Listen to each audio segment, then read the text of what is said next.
This cycle wasn't really about the market. It was about how the mind reacts when control feels delayed. When effort doesn't lead to resolution, something subtle happens.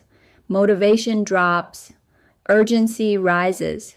The body starts looking for a place where action feels possible again. This state doesn't come from giving up.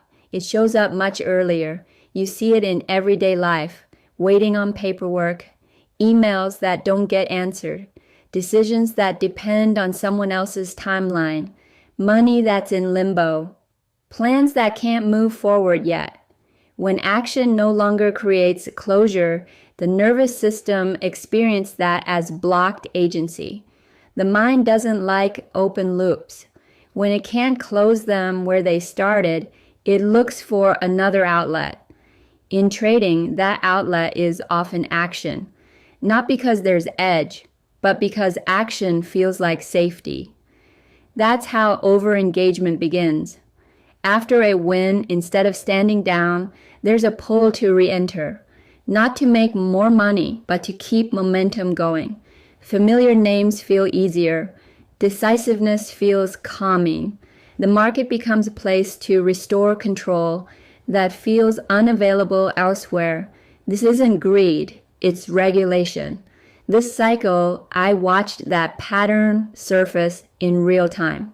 A familiar ticker started absorbing attention, not because structure improved, but because it was the fastest place to act.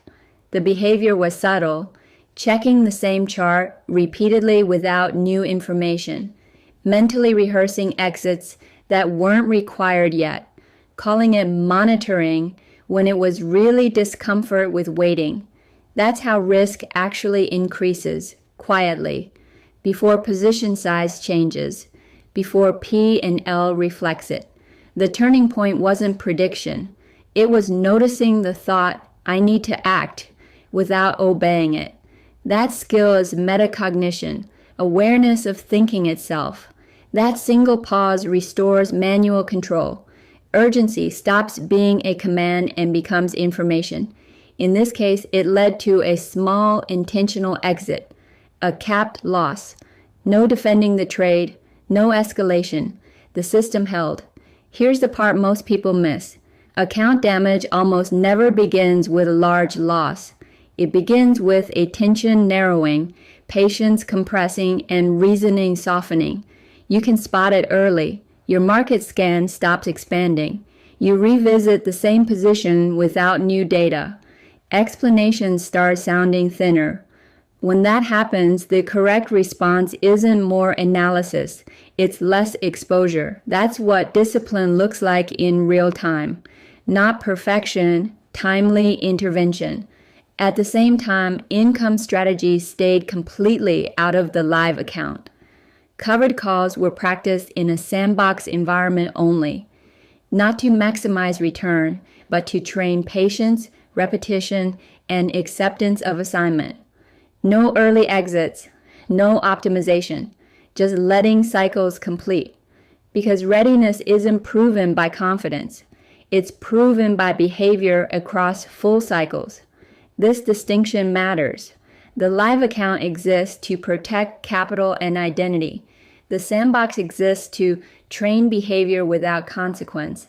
I document these cycles in full inside the live account operator journal, not to teach strategy, but to prevent hindsight, to record decisions as they happen, before outcomes are known, to make behavior visible, not rewritten after the fact. If any of this feels familiar, the discomfort with waiting, the pull toward what feels controllable, the urge to act just to feel settled, you're not broken, you're human. The difference between a trader and an operator is learning when to step back instead of leaning in, and remembering this. When agency feels blocked externally, exposure should be reduced internally. Patience isn't passive, it's a position. The Live Account Operator Journal gives you full access to these decisions as they happen. That's where the work continues.